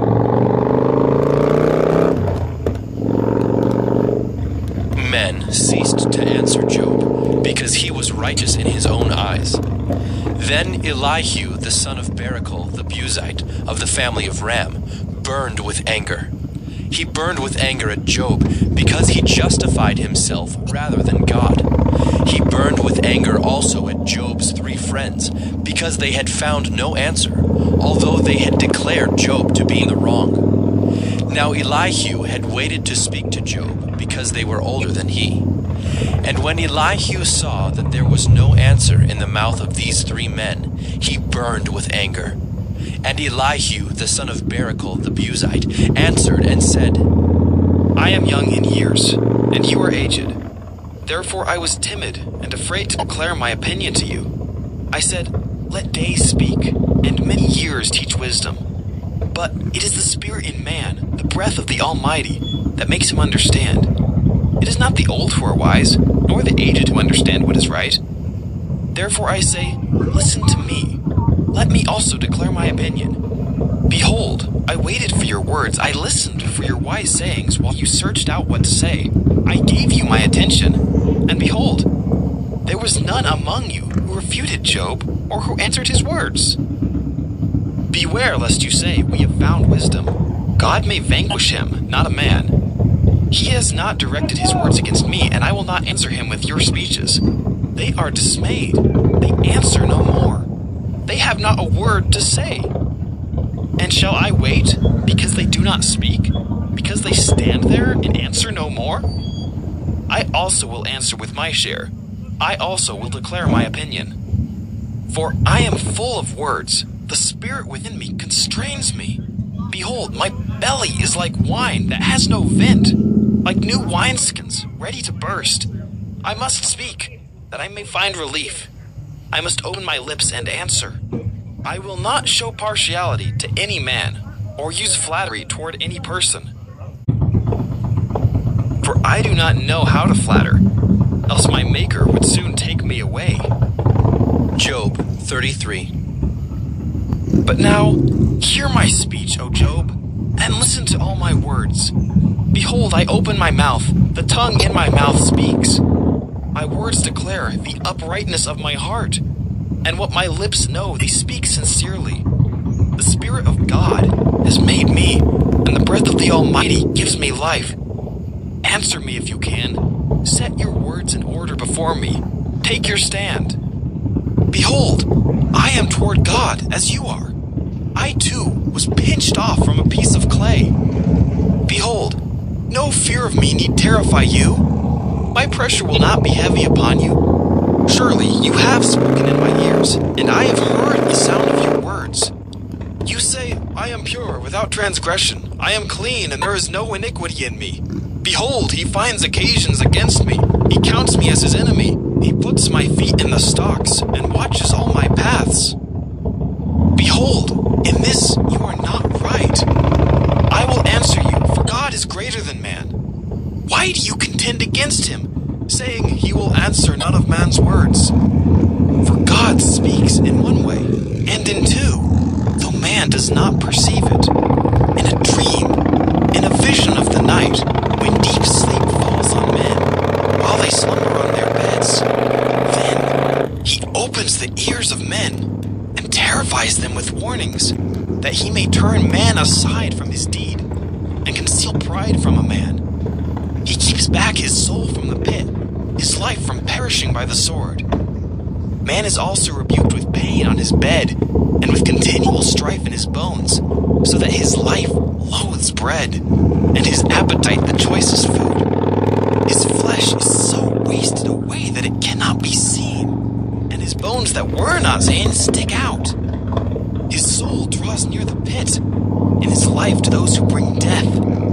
If there be for him an angel, a mediator, one of the 1,000, to declare to man what is right for him, and he is merciful to him and says, deliver him from going down into the pit. I have found a ransom. Let his flesh become fresh with youth.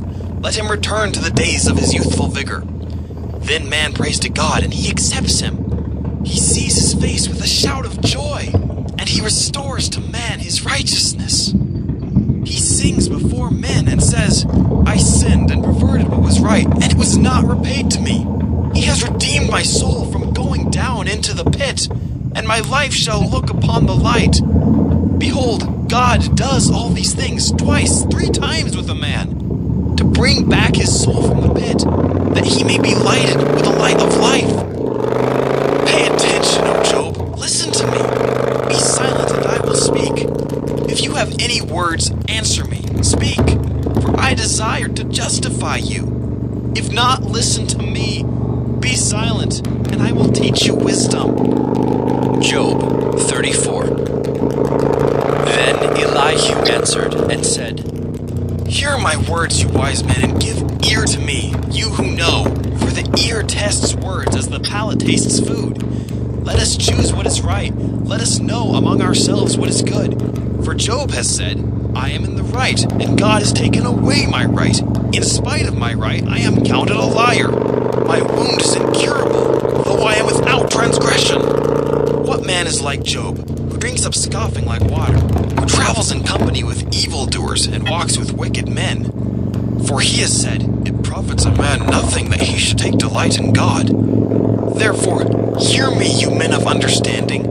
Far be it from God that he should do wickedness, and from the Almighty that he should do wrong. For according to the work of a man, he will repay him, and according to his ways, he will make it befall him. Of a truth, God will not do wickedly, and the Almighty will not pervert justice. Who gave him charge over the earth? And who laid on him the whole world? If he should set his heart to it, and gather to himself his spirit and his breath, all flesh would perish together, and man would return to dust. If you have understanding, hear this. Listen to what I say. Shall one who hates justice govern? Will you condemn him who is righteous and mighty, who says to a king worthless one, and to nobles wicked man, who shows no partiality to princes, nor regards the rich more than the poor, for they are all the work of his hands. In a moment they die. At midnight the people are shaken and pass away, and the mighty are taken away by no human hand. For his eyes are in the ways of a man, and he sees all his steps. There is no gloom or deep darkness where evildoers may hide themselves. For God has no need to consider a man further, that he should go before God in judgment. He shatters the mighty without investigation, and sets others in their place. Thus, knowing their works, he overturns them in the night, and they are crushed. He strikes them for their wickedness in a place for all to see, because they turned aside from following him, and had no regard for any of his ways, so that they caused the cry of the poor to come to him, and he heard the cry of the afflicted. When he is quiet, who can condemn? When he hides his face, who can behold him? Whether it be a nation or a man, that a godless man should not reign, that he should not ensnare the people. For has anyone said to God, I have borne punishment, I will not offend any more. Teach me what I do not see. If I have done iniquity, I will do it no more. Will he then make repayment to suit you, because you reject it? For you must choose, and not I. Therefore, declare what you know. Men of understanding will say to me, and the wise man who hears me will say, Job speaks without knowledge. His words are without insight. Would that Job were tried to the end, because he answers like wicked men. For he adds rebellion to his sin. He claps his hands among us and multiplies his words against God. Job 35. And Elihu answered and said, Do you think this to be just? Do you say, It is my right before God? That you ask, What advantage have I? How am I better off than if I had sinned? I will answer you, and your friends with you. Look at the heavens and see, and behold the clouds, which are higher than you. If you have sinned, what do you accomplish against him?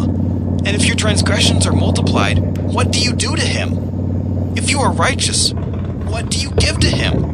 Or what does he receive from your hand? Your wickedness concerns a man like yourself, and your righteousness a son of man.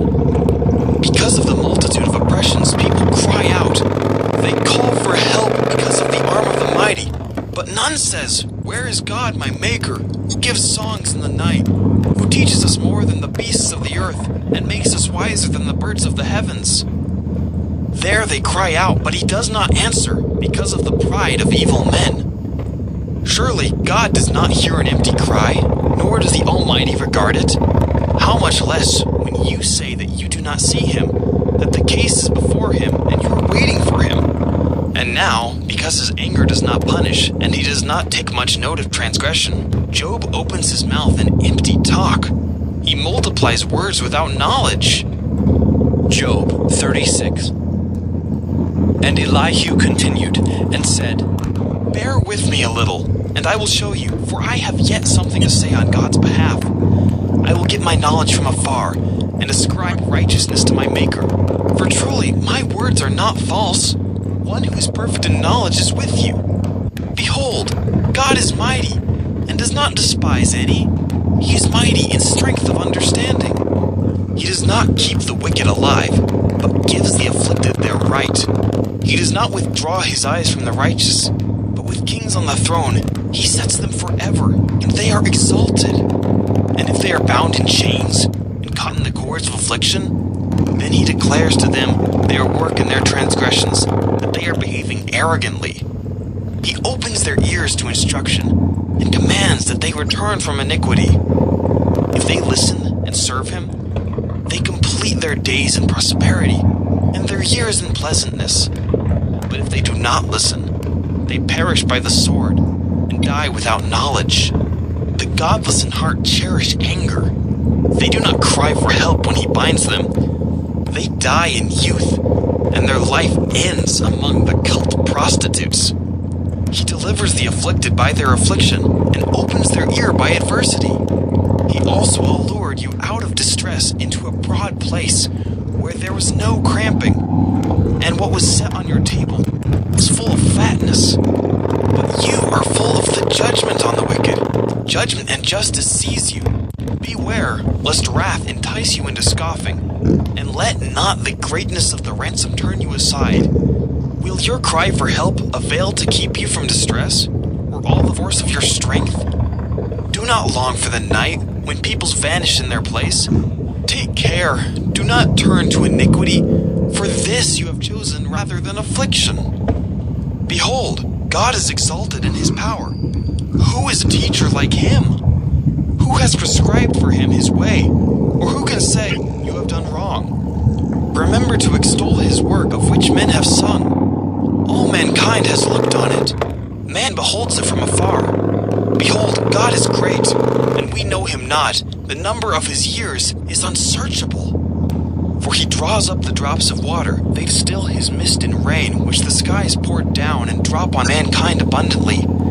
Can anyone understand the spreading of the clouds, the thunderings of his pavilion? Behold, he scatters his lightning about him, and covers the roots of the sea.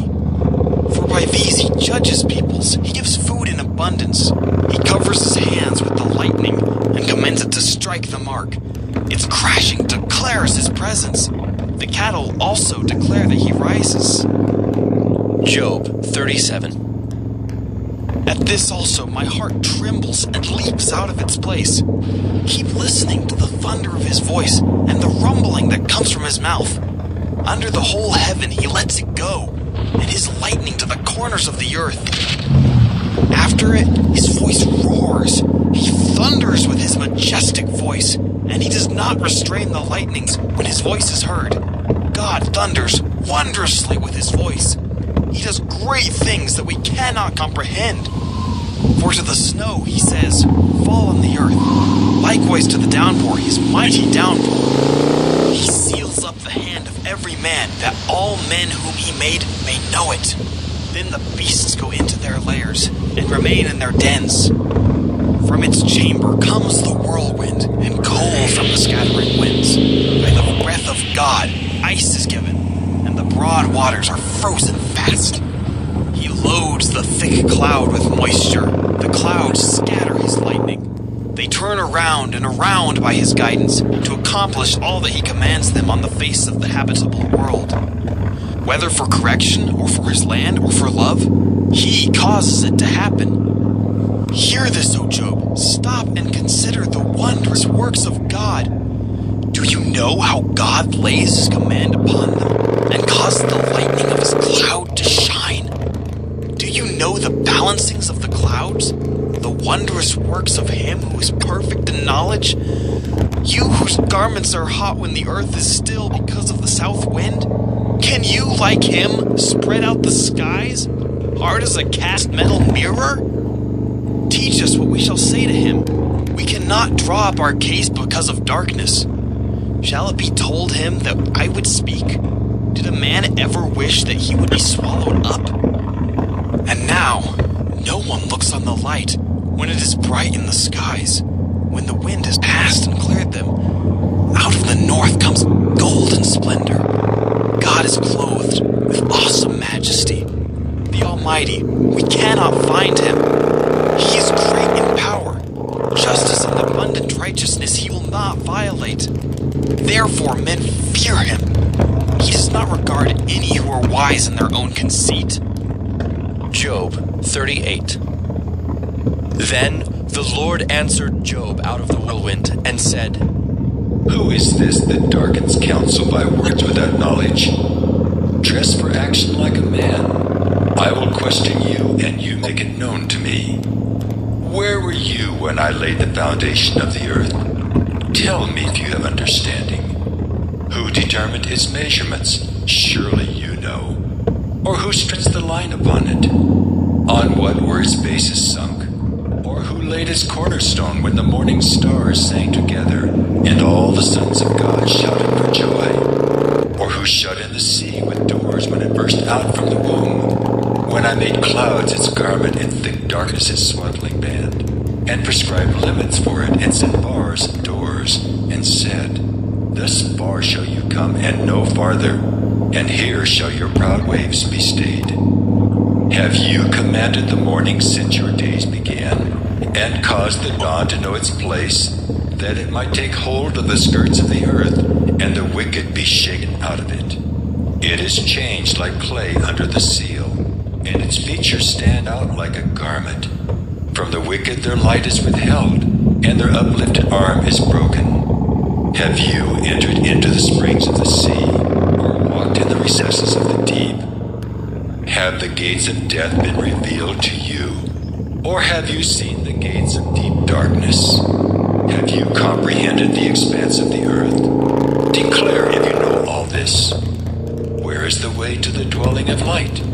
And where is the place of darkness, that you may take it to its territory, and that you may discern the paths to its home? You know, for you were born then, and the number of your days is great. Have you entered the storehouses of the snow, or have you seen the storehouses of the hail, which I have reserved for the time of trouble, for the day of battle and war? What is the way to the place where the light is distributed, or where the east wind is scattered upon the earth? Who has cleft a channel for the torrents of rain, and a way for the thunderbolt, to bring rain on a land where no man is, on the desert in which there is no man, to satisfy the waste and desolate land, and to make the ground sprout with grass? Has the rain a father?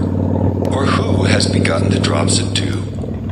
From whose womb did the ice come forth? And who has given birth to the frost of heaven? The waters become hard like stone, and the face of the deep is frozen. Can you bind the chains of the Pleiades, or loose the cords of Orion? Can you lead forth the Mazzaroth in their season, or can you guide the bear with its children? Do you know the ordinances of the heavens? Can you establish their rule on the earth? Can you lift up your voice to the clouds, that a flood of waters may cover you?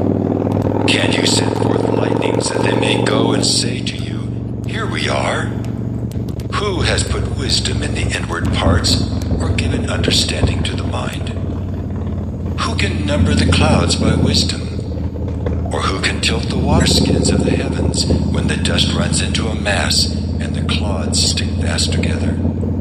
Can you hunt the prey for the lion, or satisfy the appetite of the young lions when they crouch in their dens, or lie in wait in their thicket?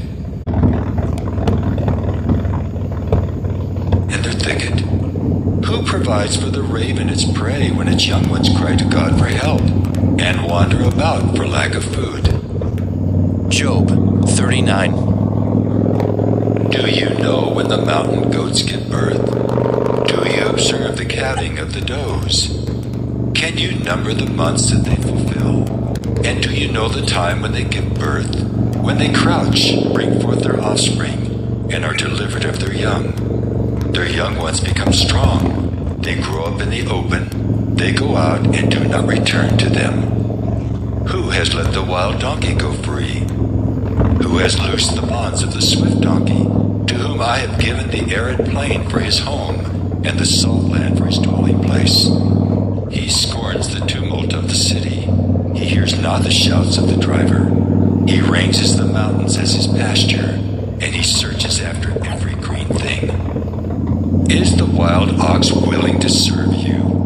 Will he spend the night in your manger? Can you bind him in the furrow with ropes, or will he harrow the valleys after you?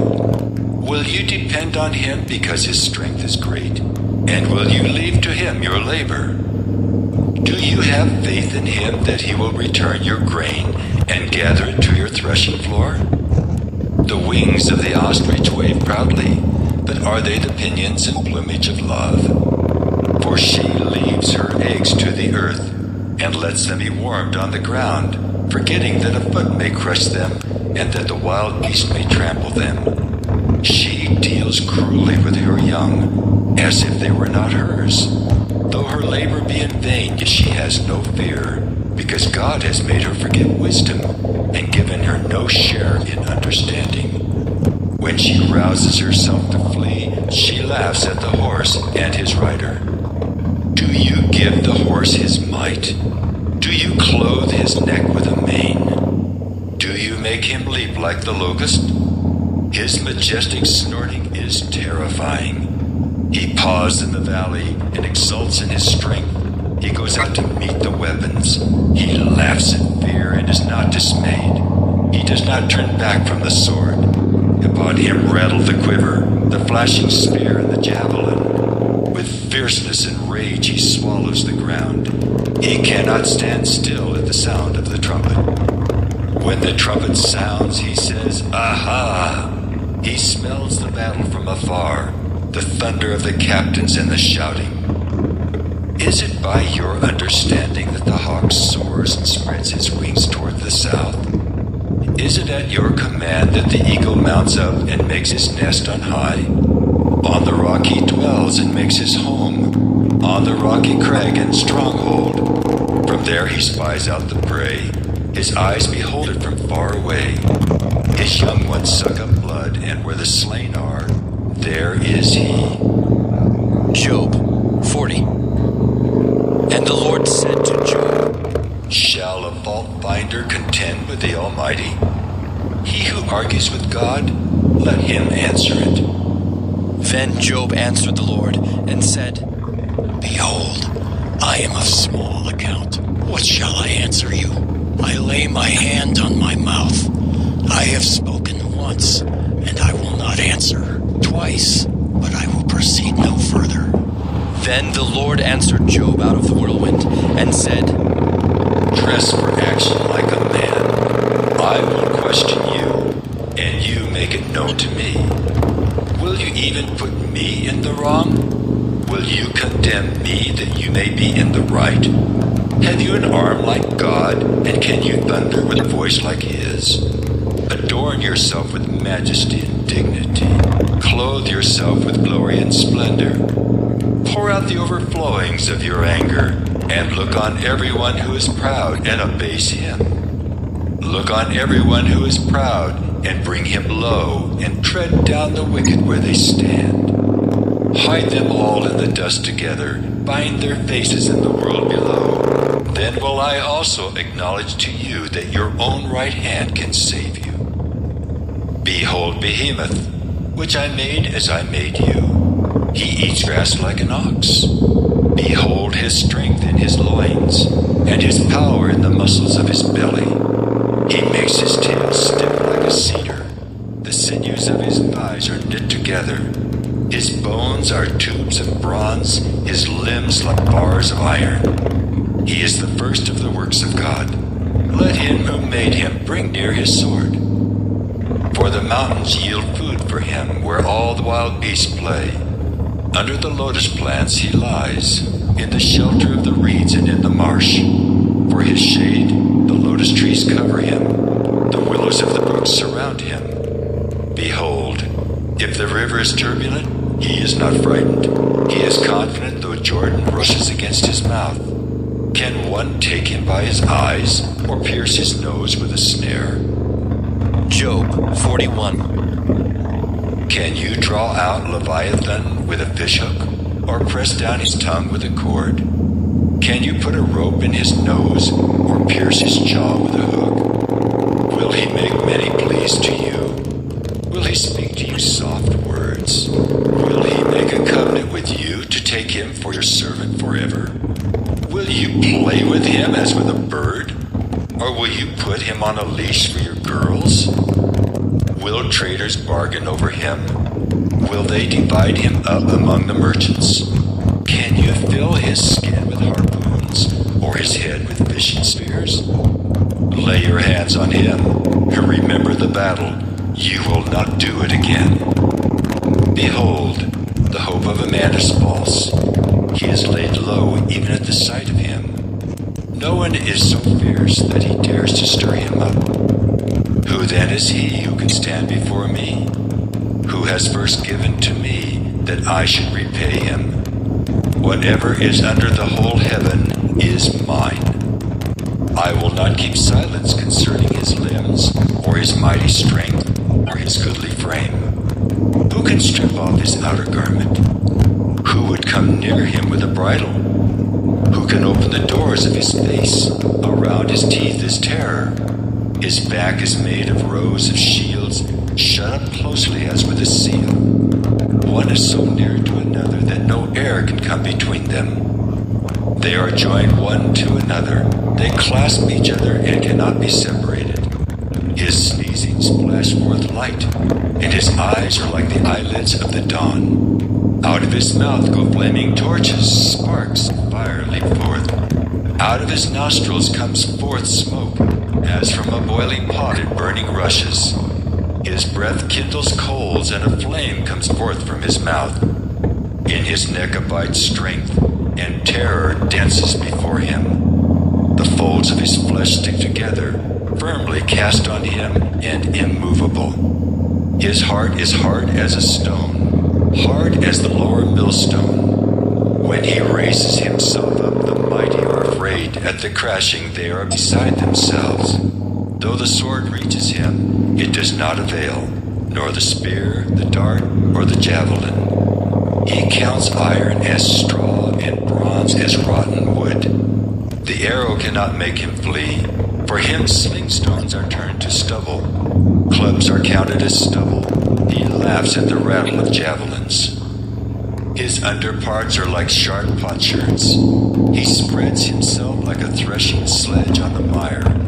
He makes the deep boil like a pot. He makes the sea like a pot of ointment. Behind him he leaves a shining wake. One would think the deep to be white-haired. On earth there is not his like, a creature without fear. He sees everything that is high. He is king over all the sons of pride. Job 42. Then Job answered the Lord and said, I know that you can do all things, and that no purpose of yours can be thwarted. Who is this that hides counsel without knowledge?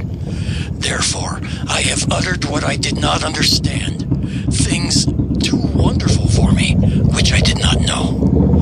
Hear, and I will speak. I will question you, and you make it known to me.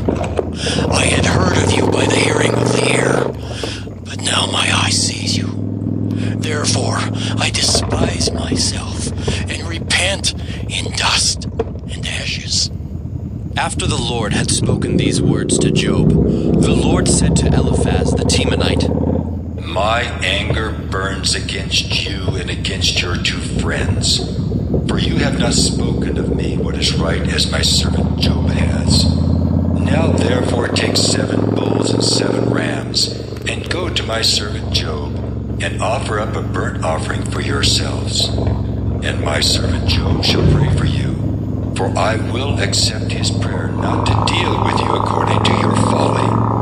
For you have not spoken of me what is right, as my servant Job has. So Eliphaz the Temanite, and Bildad the Shuhite, and Zophar the Naamathite went and did what the Lord had told them. And the Lord accepted Job's prayer. And the Lord restored the fortunes of Job when he had prayed for his friends. And the Lord gave Job twice as much as he had before. Then came to him all his brothers and sisters, and all who had known him before, and ate bread with him in his house. And they showed him sympathy, and comforted him for all the evil that the Lord had brought upon him. And each of them gave him a piece of money and a ring of gold. And the Lord blessed the latter days of Job more than his beginning. And he had 14,000 sheep, 6,000 camels, 1,000 yoke of oxen, and 1,000 female donkeys. He had also 7 sons and 3 daughters. And he called the name of the first daughter Jemimah, and the name of the second Keziah, and the name of the third Karen Happuch. And in all the land there were no women so beautiful as Job's daughters. And their father gave them an inheritance among their brothers. And after this, Job lived 140 years, and saw his sons and his sons' sons 4 generations. And Job died an old man and full of days.